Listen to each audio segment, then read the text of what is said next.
This is the Spycraft 101 podcast.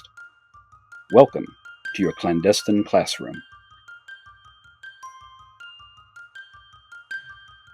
This is episode number 203 of the Spycraft 101 podcast. My guest for today is Ernest Latham.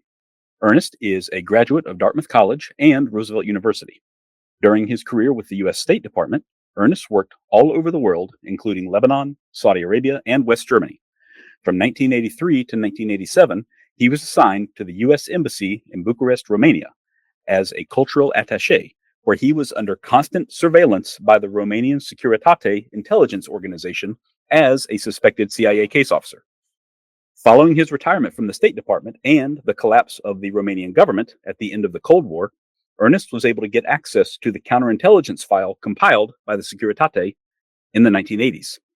This was an incredibly rare opportunity to find out just what a foreign intelligence organization learned and surmised about an American government employee in their country. I invited Ernest onto the podcast to discuss his years with the State Department in Romania, which he detailed in his book, Targeted as a Spy, published in 2020. By the way, if you're looking for a way to get friends and family as interested in history as you are, or if you want to learn something new and unexpected every month, then make sure to check out History by Mail. Every month, History by Mail will send you reproductions of famous and influential historical documents from American history. Accompanying the documents themselves are articles which put them in the context of their times and help you understand the impact they had on the course of American life. The topics are widely varied, so you're always learning something new across themes that include historic inventions, American wars, and foreign diplomatic relations. I'm really enjoying my own subscription because it's opening my eyes to historic events I knew nothing about. You can subscribe for yourself or gift a subscription at historybymail.com for as little as $6.50 a month. Just click the link in the show notes of this episode and use the discount code Justin10 for a permanent 10% off your subscription. Ernest, thank you for being here. Pleasure to be here. Of course, I really enjoyed reading your book because honestly, it's unlike any other history book I've read over the years, and it represents so much amazing insight into how Warsaw Pact intelligence services worked. Well, I'm glad you have found it interesting. I should point out to you as a point of clarification that actually I didn't write the book. Mr. Quintate did. That book has an evolution of sorts. After the end of the Cold War and after some backing and filling and certain reluctance, the Romanians released the archives of the Securitate. People could get their personal file. I joined the line and requested mine. I was curious because it seemed to me that I had an intimate relationship with the Securitate, but had never really talked to them. I wanted to know what they had to say about me. Well, after the time I was notified it was available, I went to Bucharest. I got the file. It was huge, some 5 volumes and over 3,000 pages. Unbelievable. All on one person. I sort of put it aside, thinking that someday I'll have time to read this. I happened to be in conversation with a Romanian historian who specializes in modern history and intelligence histories. And I'd mentioned that I'd gotten my file, and he asked if he could see it. And so I sent him one of the 5 discs that they had made of my file. And he called me back immediately the next morning and said, "Look, I think we got a book here. Can I see the rest of the file?" And I said, "Yeah, sure," and sent it to him. And very shortly thereafter, he said, "Well, let's get together and discuss how we're going to write this." And we were going to co-author it initially.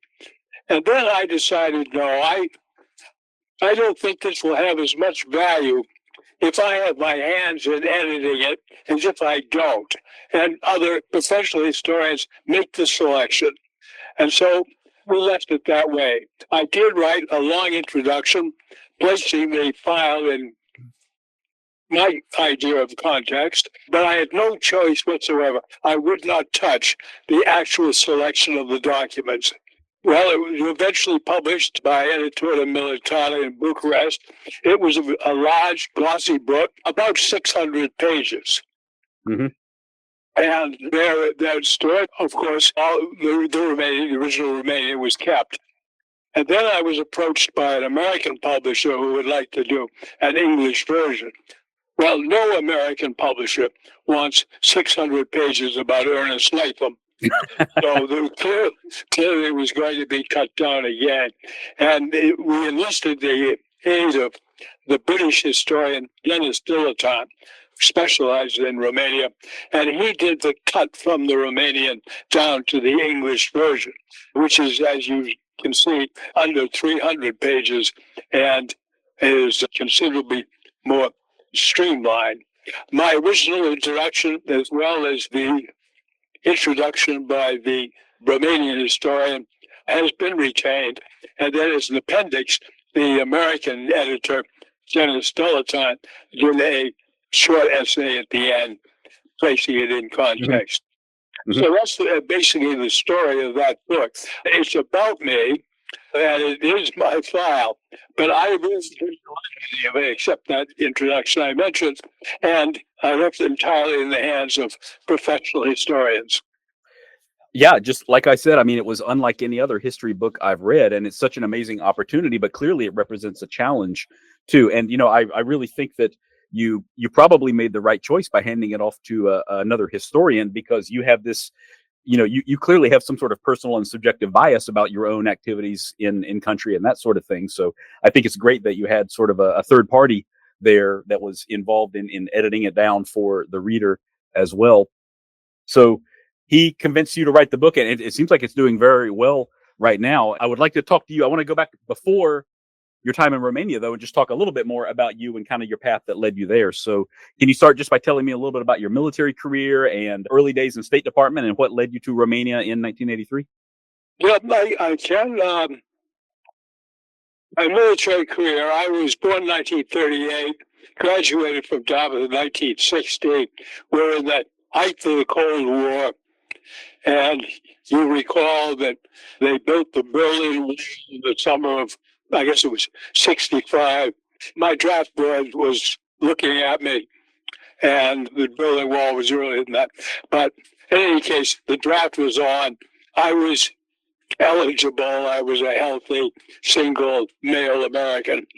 And so rather than wait to be drafted, I joined the Coast Guard, a service I'd always been interested in. I had first sounded out the Army with the idea of joining the Green Berets. Kennedy had just been elected president. The Green Berets had been founded. They sounded like a good group. I made the mistake of calling the recruiting office in Boston. The sergeant who answered, who was obviously no great partisan of President Kennedy's, he said the whole thing was a flash in the pan. It wasn't going to exist in another year. So I dropped the Army. Then I thought about the atomic submarines and maybe I'd join the Navy. And I called up the Navy. And this time I asked to speak to an officer. And I got one and said that was my interest. And he said, well, you ought to understand one thing. No officer goes to sub school until he's a qualified watch officer. And he said, you have to be a qualified watch officer. So if you're first sent to a destroyer, you won't be a qualified watch officer until the end of your time, and you'll have to re-enlist. If you go to an aircraft carrier, battleship, even a cruiser, you won't be a qualified watch officer for 3 years anyway. So at that point, I was prepared to commit for some 3 or 4 years. I was not prepared to commit for some 7, 8, or 10. So that left the Coast Guard as my service of option. And I went down and I joined the Coast Guard, was commissioned out of OCS, the Officer Candidate School. And I was sent off to Chicago to the officer in charge of Marine inspection. I was a Marine investigating officer, basically in law enforcement. The Coast Guard's responsible for merchant marine activities of the United States.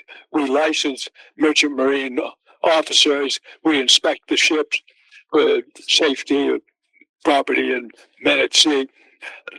And we have a policing responsibility. The Great Lakes were of interest because the Great Lakes had just been opened up to international traffic.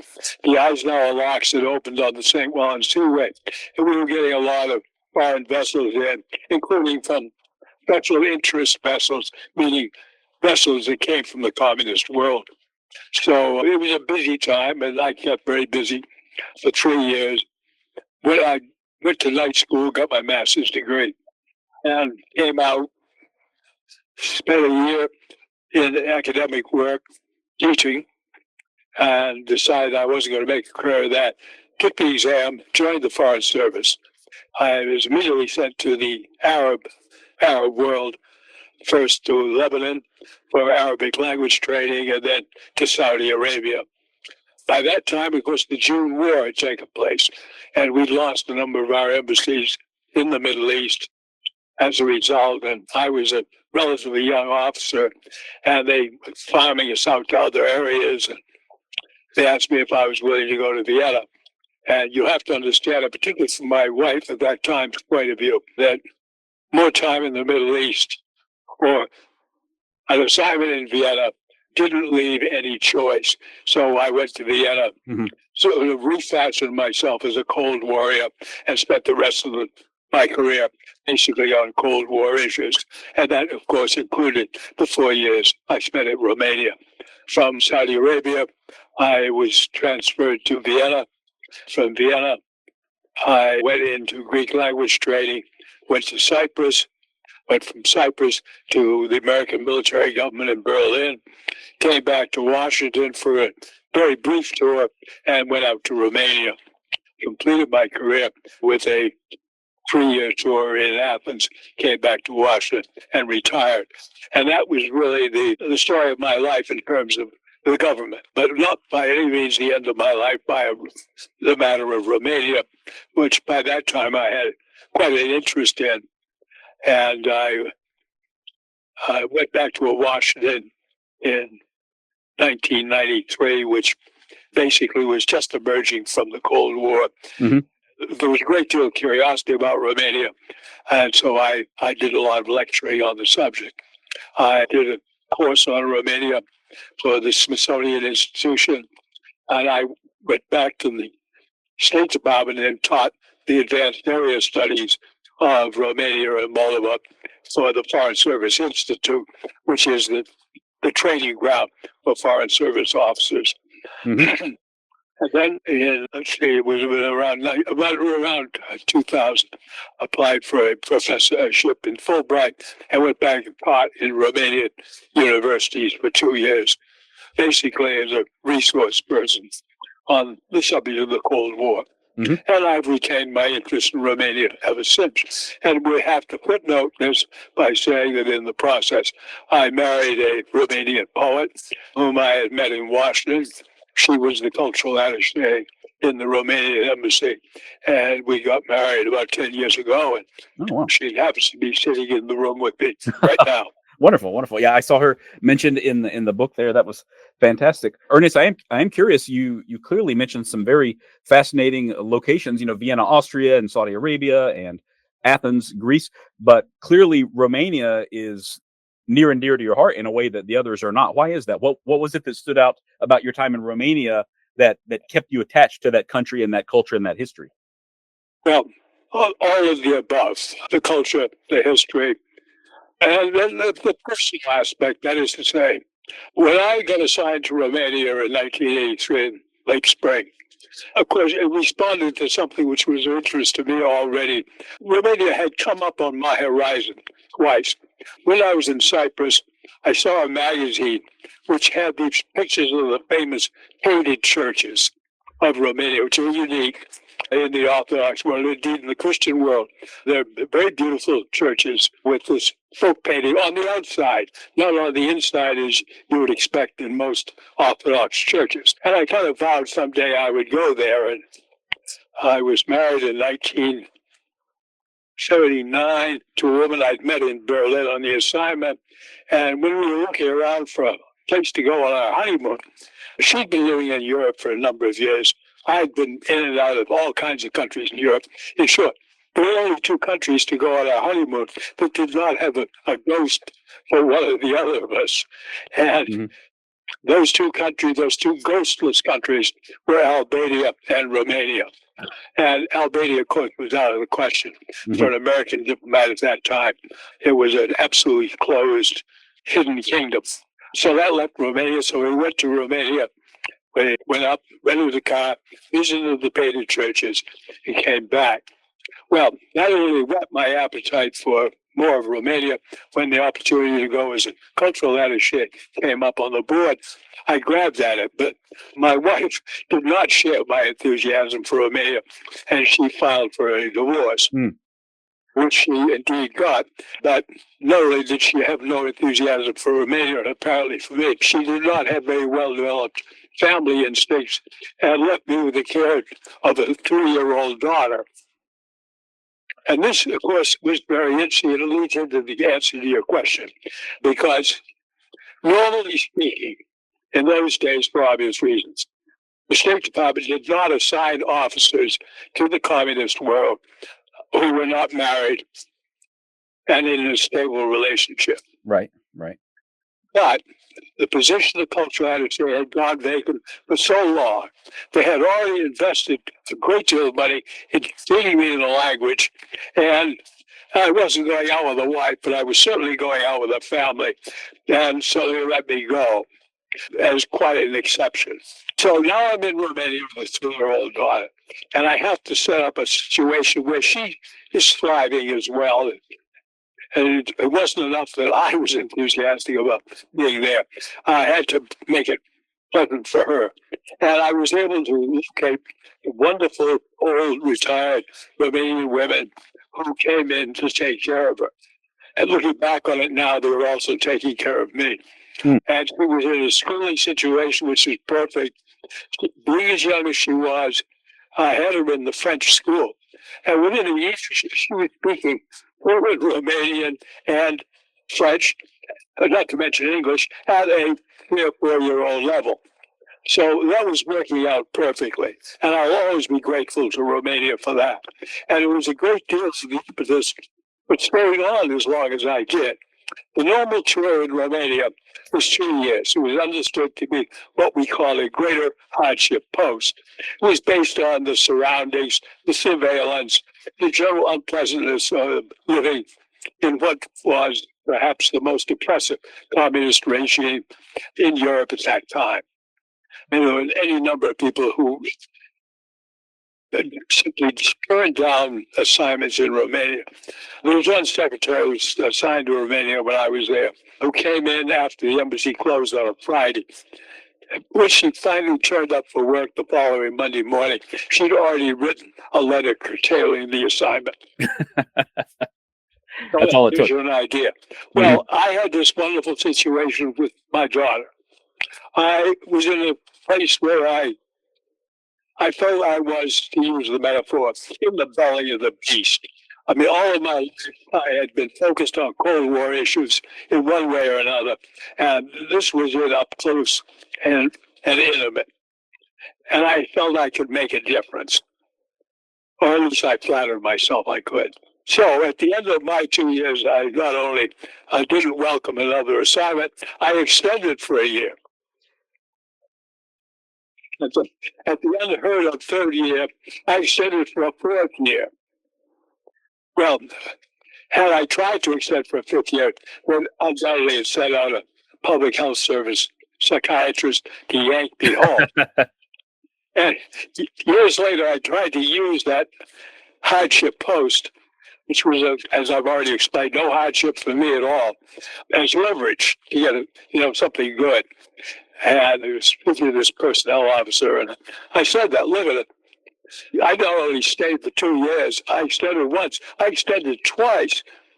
And I remember he said to me, Dr. Latham, he said, I don't think you understand how that's viewed in Washington. He said, 3 years a hero, 4 years a lunatic. Oh, wow. In any case, I think 4 years. I never had to confront the public health service on it, and I went on to Athens and other challenges. But I was close enough to Romania and Athens, so I could keep my ties there and continue to report periodically on Romanian events. And of course, the revolution took place in December of '89. I had been up there in the late fall, missed the revolution by about a week, but as soon as I could get back in January, I was there, and I've been in and out of Romania ever since. I mentioned 2 years as a Fulbrighter. I have with my wife a condo now in downtown Bucharest. And when everything was working out right, we go back to Romania from time to time. That's fantastic. So, Ernest, you were a cultural attache there. Can you talk a little bit about the duties and responsibilities of a cultural attache? Well, the Public Affairs Office, it divides between the work of the cultural attaché and the work of the press attaché. Briefly said, the press attaché is responsible for fast media, newspapers, radio, television, weekly magazines. That is to say, the media. The cultural attaché is responsible for slow media, meaning monthlies, yearbooks, publishing in general, books, responsible for cultural relations, which are particularly intense in a case like Romania because the exchanges were at the government level. And in most places, exchanges between one university and another take place outside of the government. You notice them in passing. In the case of Romania, they insisted that the government have its hand on all of it. So there was no Fulbright Commission. All of the Fulbright exchanges, both the Romanians going to the United States, the Americans coming to Romania, was done by the cultural attaché. And he or she was responsible for doing the interviewing and the paperwork and the maintenance once they're already in country. And of course, relationships with the universities, with cultural institutions, museums, libraries, and so forth. Okay, I see. So you were interacting with Americans there in country and also with the cultural centers there, like you said, the museums and libraries and that sort of thing. Did you feel, I mean, were you generally successful? Was your office generally successful in kind of promoting American culture and values, or, you know, bringing awareness of Romanian culture and values back in the United States? I mean, or was it like running into a brick wall at all times? I ran into a pretty thick wall. I think I was reasonably successful within the parameters of the opportunities. The opportunities were very few. My life in Romania was a cat and mouse game with the Securitate. They were not only watching me, they were trying to cut off contacts. And I was trying to find some way to get over them, around them, and under them. Occasionally I was successful, and that was a celebratory occasion. Usually they turned me down. I would offer something, they would say no. But that was what gave it its great interest. It was a hard target. Mm-hmm. It certainly sounds like it. So Securitate, were they primarily engaging with you because they thought that you were a CIA case officer under diplomatic cover, or were they also just wanting to prevent you from doing your normal cultural attaché work as well? Well, I think both. I'm not sure how sincerely they believed that I was CIA, which I was not. Mm-hmm. But they had long experience in the fields of intelligence. They must by that time have known a good deal about the CIA and its operations. And I don't think that they could have really sincerely believed that I was CIA. I was too busy with cultural work, academic work, to possibly spend any time on serious intelligence. On the other hand, they had to make a living, and they had to draw down from the government a budget.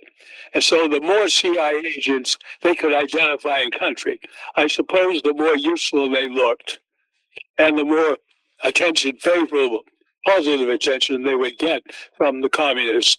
So I was serving a purpose as well.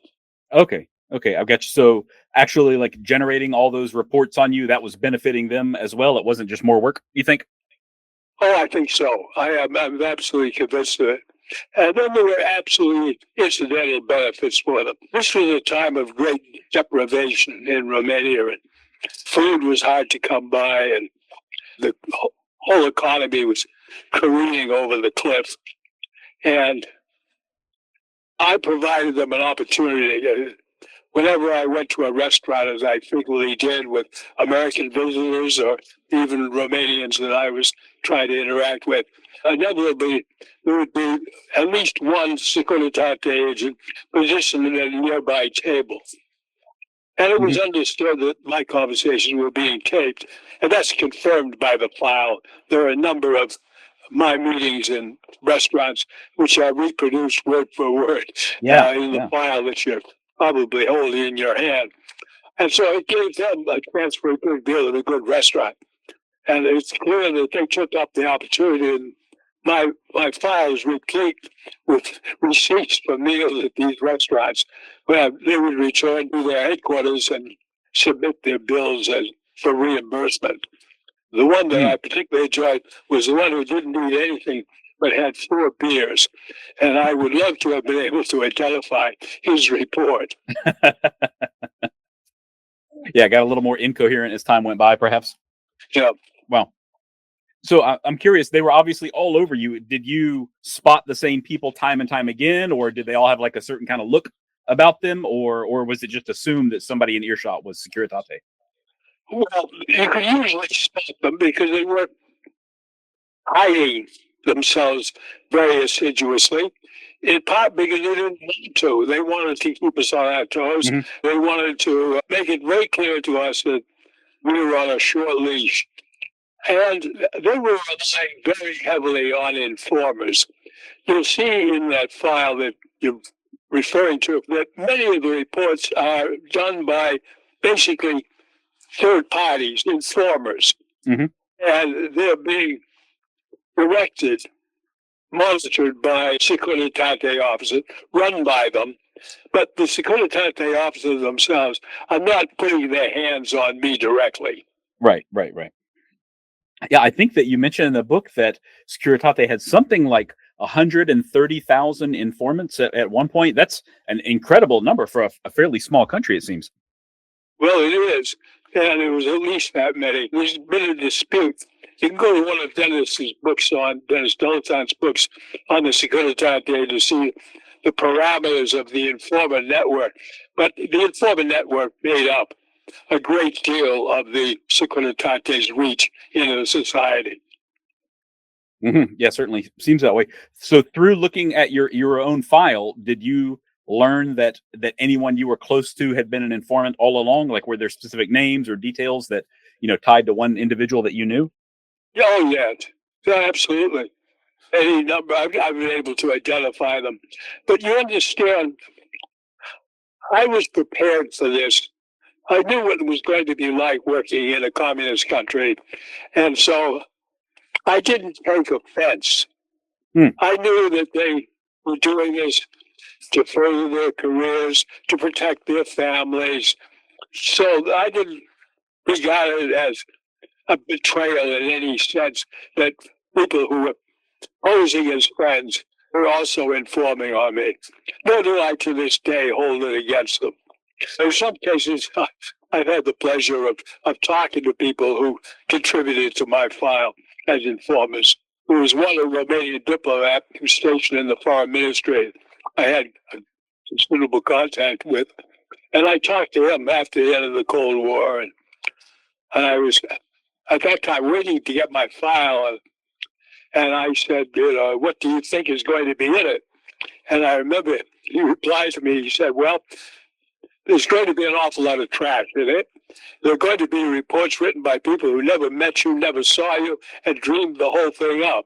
But he said there will be some reports in there which are going to be accurate and on target. And he smiled and said, and I know because I wrote them myself. Oh, my gosh. Oh, wow. So it sounds like he, just from the smile that you mentioned, it sounds like he doesn't feel any sense of guilt for betraying you or anything like that. Was that just kind of a sign of the times then? Like, you had to tell them what, you had to answer their questions, and that was that?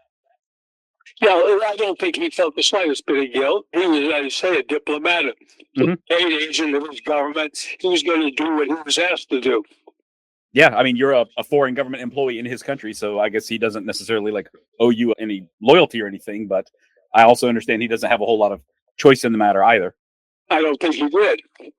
Wow, very interesting stuff. And so he was the primary person that you talked to after the fact, but you were certain that quite a few others in your kind of sphere were informing as well. Yeah, a number of them I've sort of mentioned it, and they've all smiled and said yes, they wrote them. But they said they tried to say nice things about me. And if you look through the book, there are some compliments in there. Mm-hmm. Yeah, and like you said, you were not an intelligence officer. They weren't thwarting your secret mission, but were these informant reports, were they hampering your ability to just do your day-to-day job, like, with the Fulbright scholars and other types of exchanges? Well, as listed as acceptable parameters, I wasn't bothered. My exchanges with the Fulbrighters, that is to say, the Americans in country, I was pretty uninhibited. After all, it was an American to an American, so they didn't interfere in that particularly. And it was occasionally, there was one occasion, there was one Fulbrighter who had taken to writing some articles about Romania, which were uncomplimentary, and published them in a magazine in the United States. And apparently the embassy in Washington has a fairly vigorous clipping service, and it came to their attention. They forwarded it on to Romania, and they called him and discussed this with him, pointing out that he was in country as a scholar and a teacher, not as a journalist. He had gone outside the parameters of his visa. Well, he had enough sense before he was called into the ministry to tell me and ask me to accompany him. So we arrived together at the Ministry of Education. They were considerably less aggressive with him than they probably would have been if he'd been alone. And I remember the end of the conversation was when he promised never to write about Romania again, or certainly not anything negative. And he turned to me and said, "Would you instruct them?" And I had to point out that as an American, we believed in freedom of the press, and there was no way that I, as an American official, could tell another American not to write something. Mm-hmm. Right, absolutely. Well, Ernest, it sounds like the government, the Romanian government anyway, was not, very welcoming or anything like that of basically anything that you were trying to accomplish. So did the U.S. State Department or the embassy, did they have any kind of leverage to push back in any way in the host country? Like, how did you get any kind of permission to do your job at all? Like, what was the benefit that, the Romanian government was receiving from any of this? Well, for example, the Fulbright exchange, that was done by agreement, almost like a treaty. So it laid out the parameters of the program, and they pushed it as much as they could. We pushed on our side as much as we could, but at no point did they say no.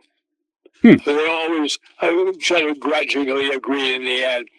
And truthfully, the Romanians are Latin people. Courtesy and hospitality are in second nature. They always avoided saying no. After I left Romania, was in Athens, and been in Athens for about a year. Sent my passport over to the embassy, the Romanian embassy in Athens, to get a visa for another visit, and it came back no. They didn't say no. They said it's in the request is in Bucharest, and we should hear in about 2 weeks. And I called them in 2 weeks and know that still hadn't had an answer. And 2 weeks became 2 months, and 2 months became almost 2 years. Oh, gosh. Before I finally got a visa to go back to Romania. Now, at no point did they ever say, "You're on the stop list." At no point did they ever say, "You're not going to get a visa." They just kept saying, "It's in Bucharest, and we'll hear in 2 weeks." Wow. Okay, I see that makes it difficult for you to work through, but it sounds like you were able to have some successes, as you mentioned.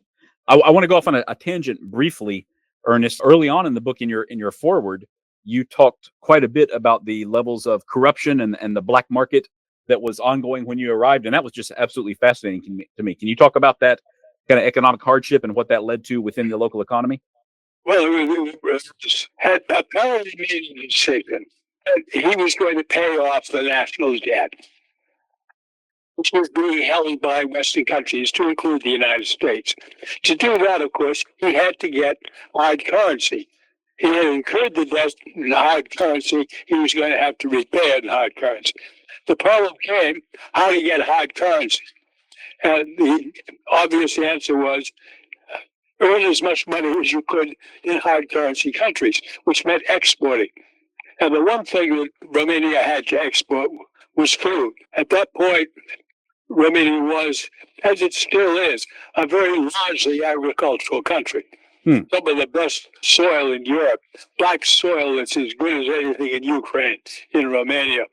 And so he was selling all of this food and putting in place rationing of very extreme foods. That included oil. Getting gasoline was a problem. It wasn't a problem for me. I had diplomatic plates in the car. Always went to the head of the line. But the lines were long, and the gas stations were running out of fuel constantly. And at one point, they had put in place a regulation that only even number or odd number of cars would be in the streets of Bucharest on a particular day. Oh my gosh. If the day of the month there's an odd number, only odd number license plates, that kind of thing. And food. Food was a problem. The result of all this location was that the Romanian currency, the lei, or plural lei, was virtually valueless. So the question came, how do you find a standard of value? And for reasons which were never clear to anybody, they settled on Kent 100s, the cigarette. Mm-hmm. So it became sort of like to the rest of the world, the basic standard of value. And you could do all kinds of things with Kent cigarettes. In fact, it was such an interesting phenomenon that the Wall Street Journal sent out a team of reporters to Romania to do nothing but to investigate the role of Kent 100s in the national economy. Wow. Wow. Now, of course, they were never smoked. It was just passed around, carton by carton, pack by pack. Oh my gosh. Never smoked. That's amazing. So all the time, I would pay for gasoline with Kent cigarettes. I would do all kinds of things with Kent cigarettes, which I didn't smoke them myself, but I could bring them into the country, being a diplomat. And the embassy was bringing in so many Kent cigarettes, the embassy had to ration them. Oh gosh. Because that's what we were living on. I can give you another example. And this reached way up into the government. For example, the foreign ministry had a diplomatic club, which was for foreign diplomats in the country, a place where they could go and relax, and swimming pool and that sort of thing. And one November, for the anniversary of the Marine Corps, the Marines in the security detachment, the embassy, had their annual Marine ball at the diplomatic club, and they rented it for that evening, and they paid the rent to the foreign ministry with Kent cigarettes. I'm not making this up. My gosh. My As I gosh. say, the Wall Street Journal was so fascinated by this as a phenomenon that they set these pair out because it seemed to be a cultural issue. I would assign their control officer and set up appointments and discussed it with them. The story appeared a couple of weeks later on the front page of the Wall Street Journal. Very cool. I'm gonna have to look for that after we get offline here. Honestly, I read about it in your book, of course, but I haven't actually read the article yet. That sounds amazing. Yeah. What else did we do? Well, I also tell in the book about the Fulbright professor, an economist from University of New York at Albany, I think I remember correctly, who came studying exchange rates, the market basket exchange rates, which is a type of exchange rate used by smaller economies. And he arrived in September at the beginning of the academic year. I saw him at Thanksgiving dinner and asked him how his work on exchange rates was coming. He said, I haven't done anything on market basket exchange rates. He said, I'm studying Kent 100s. He said, this is a derived value. And we haven't seen anything like this in the West since the third millennium BC, when gold was determined to be the standard of value. Incredible. Incredible stuff. And there are other, I mean, as he pointed out to me, he said, the lei is artificially exchanged in Romania at about 10 or 12 to the American dollar. Okay. In at the Creditanstalt, the Romanian lei trades between 100 to a dollar to 120 to a dollar. You see the vast difference. Mm-hmm. He said, but he said the price of Kent cigarettes in Vienna closely tracks with the value of Kent cigarettes in Bucharest. That is, a variation will be reflected within half a day. So if the price of Kent cigarettes goes up in Vienna, it will go up marginally against the lei in Romania. That was a very strange, dislocated economy. Yeah. That's very surprising, but very, very fascinating as well. So, Ernest, you obviously were followed around a whole lot by Securitate, and you had the informants surrounding you. Was this the same for like every embassy employee there, or do you think that you were like the subject of special attention? Well, I think I was a subject of special attention because I didn't fit neatly into any groove. As I mentioned, I didn't have a wife. Mm-hmm. So that excited them. I had this little dog, which seemed unusual. That excited them. And then it was my job to be on the street. That is, my job was to get out and meet people and interact with the society, to show an interest in its history, its culture, its economy, its sociology, and so on. So I was constantly in bookstores, constantly in shops of one sort or another. By my own inclinations, I haunted secondhand bookstores and secondhand shops because I found them interesting and found things I wanted. So this, again, attracted them. Why it should have surprised them that a cultural attaché was going in bookstores has always confounded me, but it did. And you'll find constant references in that book to my going in bookstores. And that seemed curious to them and worthy of note. So the answer to your question is yes, I was out on the street a lot, and I think that attracted attention. Yeah, I mean, it's very, very understandable to me because, your role, like your daily duties, like you said, you're out there forming relationships, hopefully, and strengthening relationships with influential Romanians. I mean, that looks an awful lot like what a case officer would be doing as well. So I can see why they would be concerned, even if it perfectly tracks with your actual job description. Exactly. So were they able to like bug embassy housing or anything like that? I've heard of that in Moscow around the same time period, but I don't know if it was the same in Bucharest. Oh yeah, they were in the house.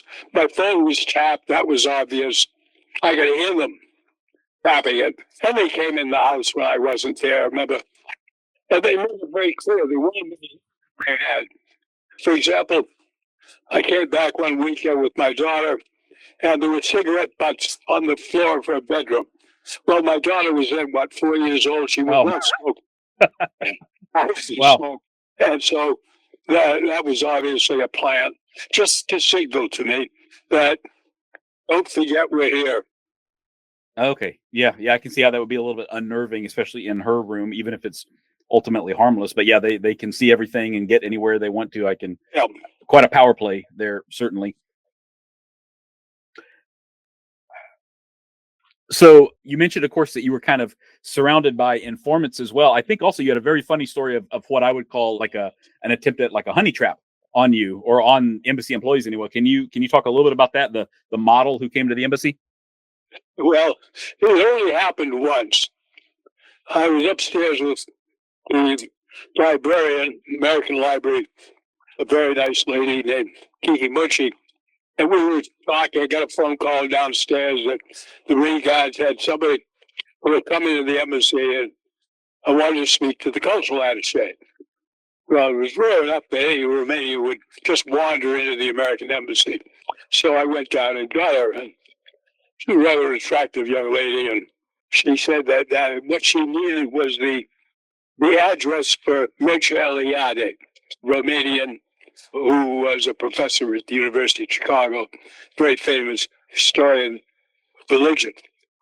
And I had a copy of the American Who's Who in my office and went over the corner to look him up so I could get an address on him. And when I got the address, went back to my desk, she had, in the meanwhile, brought forth from her bag a brown envelope and opened the bag and the envelope, and there was nude pictures, professional nudes of her scampering around a beach, I suppose, down at the Black Sea.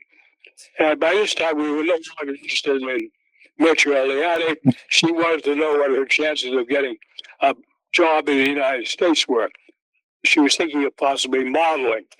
Well, I could think of two other professions, at least, that she could adorn. Meanwhile, my assistant, this lady, Cookie Munchie, was turning beet red. And after I had given these photographs the attention they deserved, I escorted her back downstairs and said that job opportunities in the States were best discussed with the consulate. And I spun her off to the consulate. Oh, my gosh. Well, that was obviously a plan. Yeah. That's I was single. I was male. Let's test that water. And it was only 2 weeks later that they, of course, they went the other direction. And they sent into the house on Saturday morning a couple of pretty boys I had met at the American Library at a reception that week. And had, as I always did, invited them to come by, but without being any possibility they would. Romanians did not go into my house without clearance from their own authorities. Mm-hmm. Mm-hmm. So here they were. And it was quite clear that their mission was quite the opposite. And I was left with trying to get rid of them. And I figured I'll get my daughter out here and she can talk to them while I'm trying to figure out how we get them out. But the idea that I had a daughter was enough to bring the visit to a close. Yeah, that was a shock to them, right? And they pranced out of the house. I never saw them or their like again.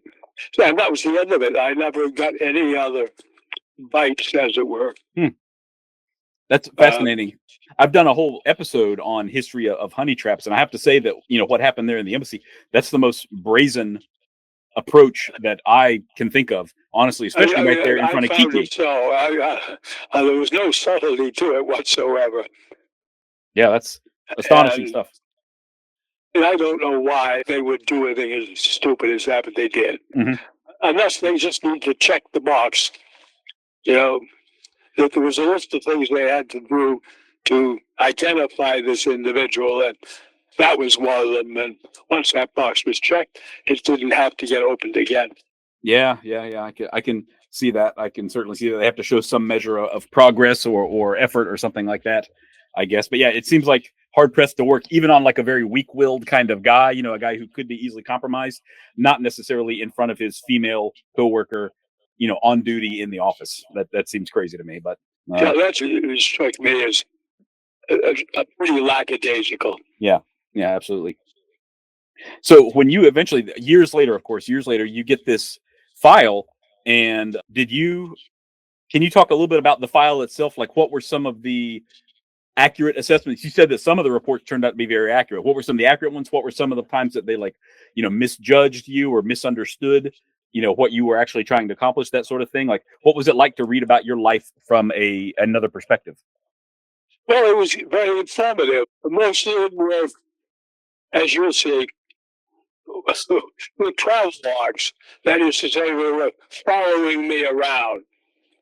What shop windows I looked into, what stores I went into, what I did when I was in the stores, what I bought, what I ignored, that sort of thing. Some of them were so fictitious as to be purely hypothetical and constructed. For an example,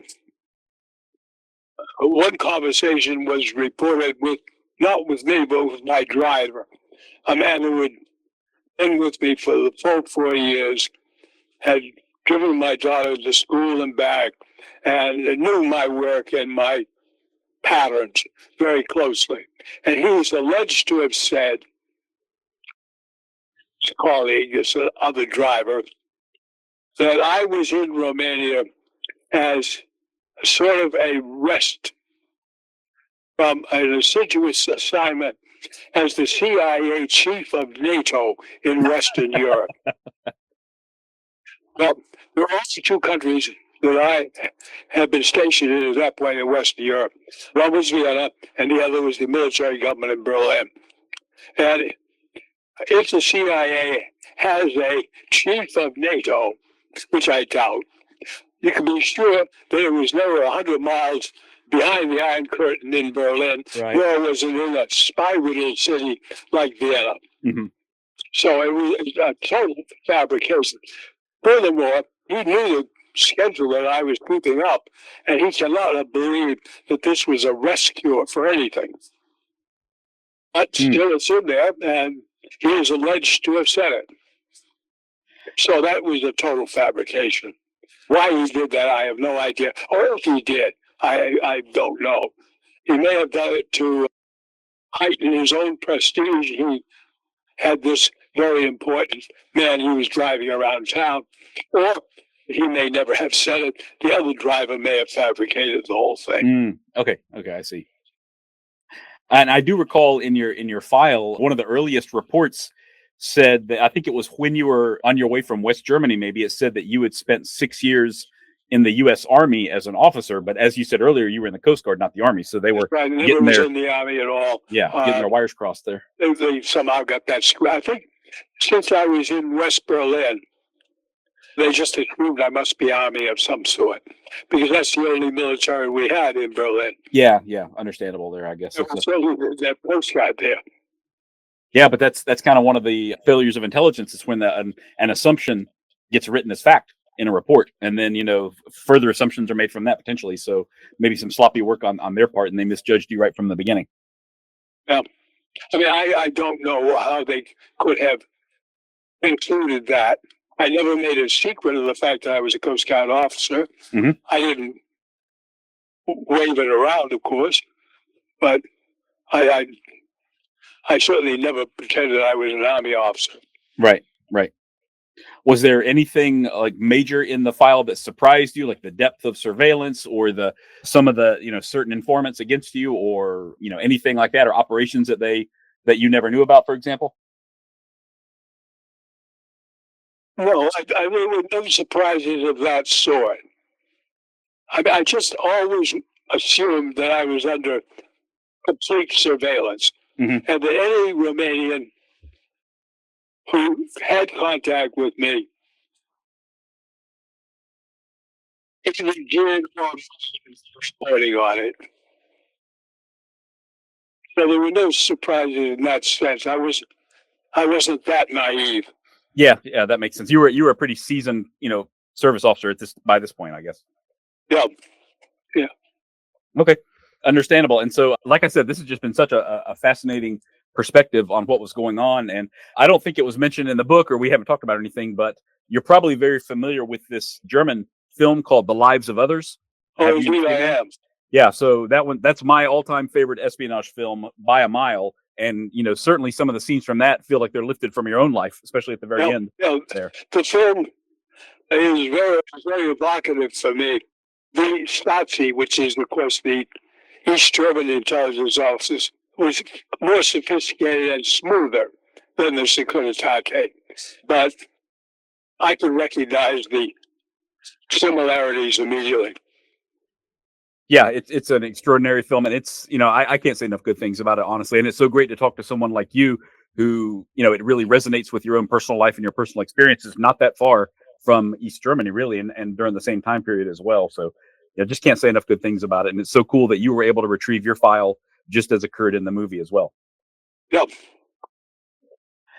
No, Very cool. I assume based on my time in West Berlin that I probably have a Stasi file of some sort, but the Securities Attache file really saturated me on that subject. I've not made any effort to see if it was a Stasi file. Friends of mine who have gone and gotten their Stasi file, Timothy Nash, for example, has written a book about it, told me they're almost certain that I must have, because I did spend a certain amount of time in East Germany and East Berlin.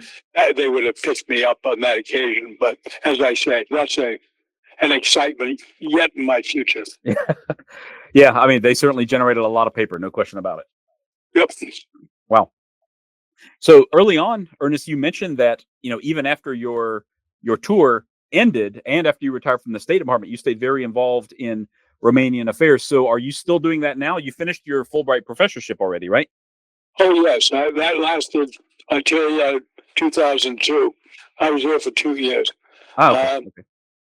And I still take an interest in Romania and write about it as an historian. As a matter of fact, just earlier this week, I sent out an article on the relationship between the American Unitarians and the Hungarians in Unitarians in Transylvania in the interwar period, which is very interesting. Okay, I'll have to look for that. Yeah, I've seen quite a few of your articles all over the place online. Yeah, that one's not online yet because it's been sent to a journal for consideration, and I haven't heard whether they're going to publish it or not. Okay, very cool. I look forward to that. So you're clearly still writing articles. Are you planning any more books right now, or do you have any major projects that are still ongoing? Yes, I put the Unitarian article to bed. I'm now working on a new edition of Nikolai Yoga's American Lectures.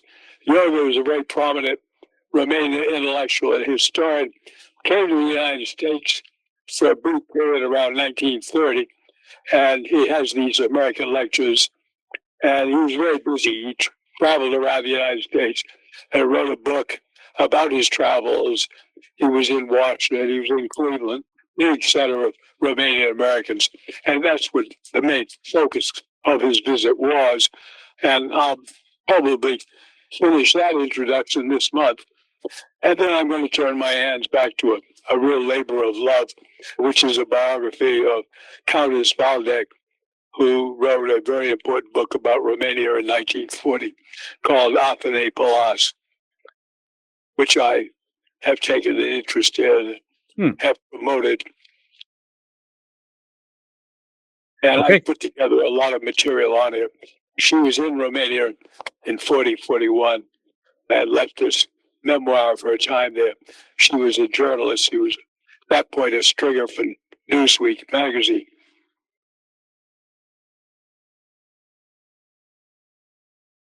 That sounds fascinating. So it sounds like you are staying very busy no matter what. Still a lot of writing to do.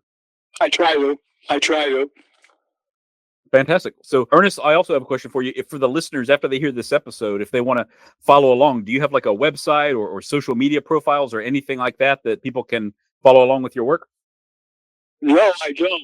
If they look me up by name on the internet, they'll see some of my articles, they'll see material on me and about me, and my most recent publications, most of whom are listed in Amazon. So if they're looking for Ernest Latham, they'll there's plenty of reading to do for those more than they need to know about me. Yeah, well, great. I'm glad that you're such a prolific writer. There's a lot to choose from out there, no question about it. Well, fantastic, Ernest. I really appreciate your time today, and for the listeners out there who want to read the book as well. Like I said, it's unlike anything else I've ever read out there. You really get a wonderful look at the inside workings of a Cold War Warsaw Pact intelligence service. This is definitely the book for you. It's called Targeted as a Spy by Ernest Latham Jr. Ernest, thank you so much for your time. I really appreciate it. This has been a fascinating conversation. I've enjoyed it as well. Okay, thank you. We'll stay in touch for sure. Take care. I hope. Bye for now. If you're interested in more of Spycraft 101, look for my page on Instagram at Spycraft 101.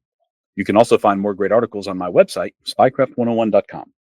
Thank you all for listening, and I hope you'll stick around because there's lots more to come. Disclaimer. This podcast is for entertainment purposes only. The stories and statements expressed herein are experiences and opinions. They may not reflect the views of the host or the production studio. It's okay if you disagree with our content. No piece of media is right for everyone. If you love Spycraft 101, please check us out online, on Instagram, on YouTube, and especially on Patreon. Thank you for listening.